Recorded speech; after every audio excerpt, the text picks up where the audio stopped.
Federal de Alagoas. Eu estou com a professora Laila Espíndola, que é da Universidade de Brasília, e também ela é membro do Conselho de Gestão do Patrimônio Genético, CEGEM.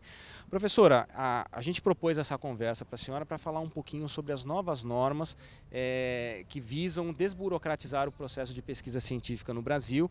E eu queria que a senhora esclarecesse um pouco, porque houve um pouquinho de confusão em relação à interpretação delas, né? E acredito também que houve um caminho, né, desde novembro do ano passado, quando essas normas realmente surgiram, até depois elas passarem por todo o processo ao longo desse ano, e causou alguma interpretação que eu queria saber, sobre o seu ponto de vista, que faz parte do Conselho, o que realmente aconteceu.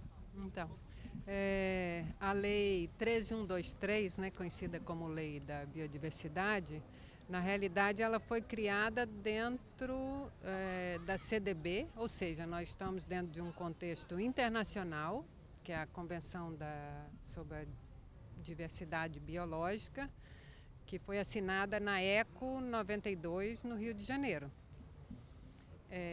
Que aliás tem 196 países membros e mais a União Europeia. E também dentro do contexto, né, que faz parte um adendo aí, que é criado na COP10 do Japão, né, que é o Tratado de Nagoya, que tem 104 países que já ratificaram Nagoya. E o objetivo principal desse tratado, então, e da convenção é a repartição de benefícios, né? Dos benefícios trazidos pela biodiversidade. E aí veio o decreto, que é o decreto 8772 de 2016, que foi um decreto que, aliás, a SPBC lutou muito para auxiliar a regulamentar a lei, a facilitar, mas bom, foi um negócio feito de última hora. E hoje o que a SPBC faz, então, como conselheiro dentro do CEGEM, junto com a academia, com a Câmara Setorial da Academia, é tentar ajeitar e facilitar esse cumprimento dessa lei pela academia. O que diz exatamente a lei em relação a a facilidade desse compartilhamento, né? Não, então o que é preciso fazer? Vamos falar por aí. O que os pesquisadores precisam fazer? Eu até escrevi aqui, ó. O pesquisador ele tem que entrar no CIGEM, que é o Sistema Nacional de Gestão do Patrimônio Genético e o acesso, né, ao patrimônio genético e ao conhecimento tradicional associado, e se cadastrar. É o que a gente vai fazer. É tipo uma declaração de imposto de renda, uma analogia que está sendo feita, que você entra, coloca os seus dados pessoais. Cada universidade precisa estar cadastrada no CEGEM, né? Então ela homologa o seu cadastro, né, como pesquisador daquela instituição. Você coloca os seus dados pessoais e você prepara um resuminho muito restrito, assim, campo restrito, sobre o seu projeto, onde você vai pôr objetivos, resultados obtidos e resultados esperados, num lugarzinho pequenininho. E depois está escrito material. Nesse material é onde você entra o patrimônio genético ao qual você quer acessar. Você pode fazer vários cadastros. Você faz um cadastro com um projeto, 3 projetos, quantos você quiser. Você pode até atualizar membros, colaboradores, instituição, você só não pode mudar o patrimônio genético, que é o que interessa a Convenção sobre a Biodiversidade, né? Isso, no fim das contas, facilita muito o trabalho do pesquisador, que antes como que ele tinha que fazer antes de existir esse cadastro?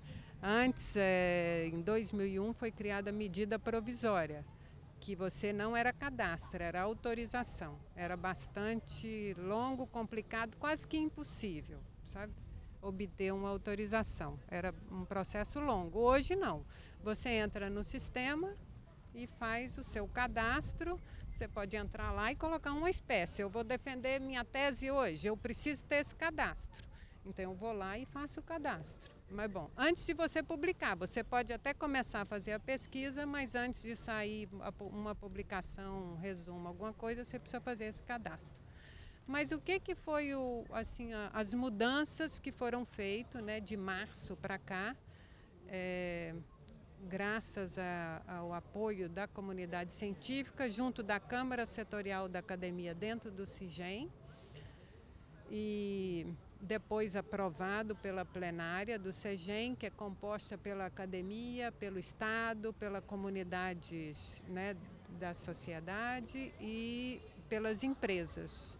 Então, são 7 resoluções e uma orientação técnica. Por exemplo, a resolução número 5 trata do TTM.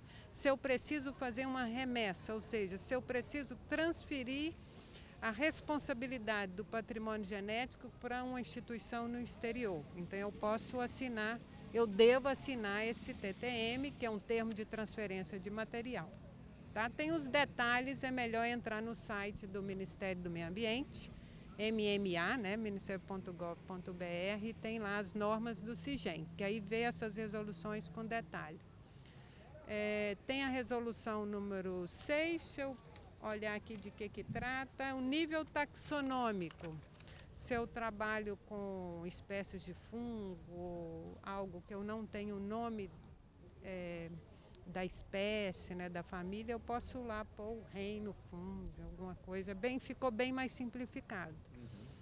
A 7 é a localização geográfica. Se eu tenho um monte de amostra e eu não tenho aqueles dadozinhos lá do GPS, eu posso pôr o município onde foi coletado.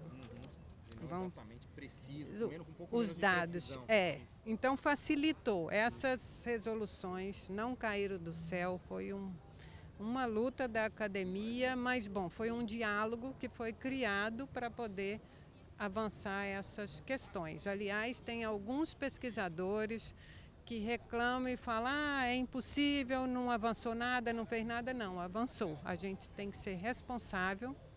Tema da SPBC, responsabilidade social, né, e dar essa informação, que é possível, é um cadastro que é possível de ser feito. Tá?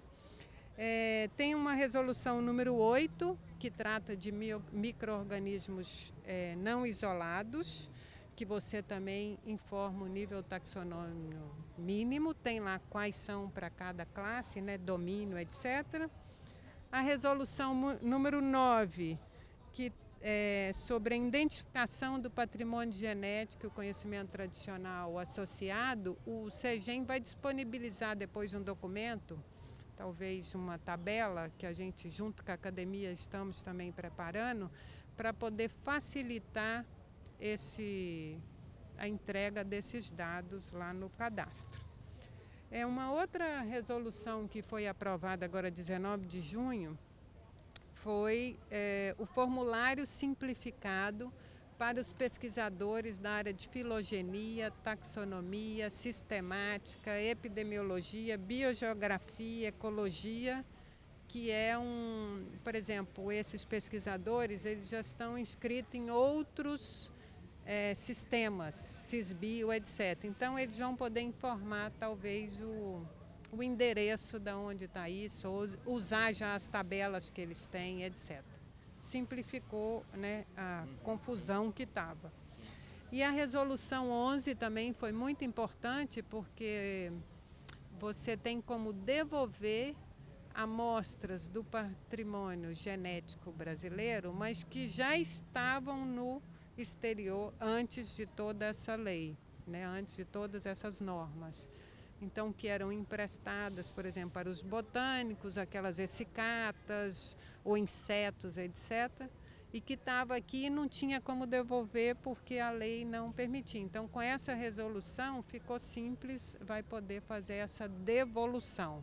Não está fazendo remessa, que é você entregar um patrimônio genético para ficar lá, só está devolvendo. Tá. E a última foi uma orientação técnica, porque o CIGEM deve ser preenchido até 5 de novembro. Né? Se eu estou fazendo uma pesquisa, eu preciso ir até 5 de novembro e entrar lá no cadastro e colocar. Eu estou trabalhando com tal patrimônio genético. Aliás, eu sugiro que não deixem para o 5 de novembro, porque deve estar o Brasil inteiro deixando para a última hora, aquele sistema é perigoso não aguentar. Mas para as pesquisas que estão no escopo dessas resoluções que eu acabei de citar, que estão lá nas normas do CIGEM, pode ser lida com detalhe, ela só vai valer a data a partir do lançamento do CIGEM número 2. É a nova versão do CIGEM que vai permitir você fazer o download disso aí, entendeu? Todas essas adaptações. Então, nós estamos avançando bem junto com o CIGEM. Na próxima reunião já tem outras coisas que estão prontas para serem votadas, outras resoluções, para poder, a hora que sair a versão 2, já atender a academia e terá 1 ano a partir do lançamento do CIGEM número 2. Tá? Então é isso. Mas é importante frisar que isso só foi possível graças à participação da comunidade científica junto com a Câmara Setorial da Academia. Quem está na Câmara tem a academia, tem representantes, né, da ABA, que é da SPBC, da ABC, Academia Brasileira de Ciências, da Antropologia. Então, são várias áreas, mas com pesquisadores de várias áreas no país representadas. A gente faz as reuniões por RNP, que, aliás, está contribuindo muito com esse processo. Professora, muito obrigado. Eu conversei com a professora Laila Espíndola, da Universidade de Brasília, falando um pouco sobre essas novas mudanças, essas mudanças que facilitam um pouco a vida dos pesquisadores que trabalham com patrimônio genético, inclusive patrimônios genéticos que estavam fora do país, como ela acabou de mencionar, que podem ser devolvidos ao Brasil agora a partir de uma dessas normas que foram... Opa, vamos corrigir aqui que eu devo ter invertido. Ao contrário, são amostras que já estavam há muitos anos fora, né?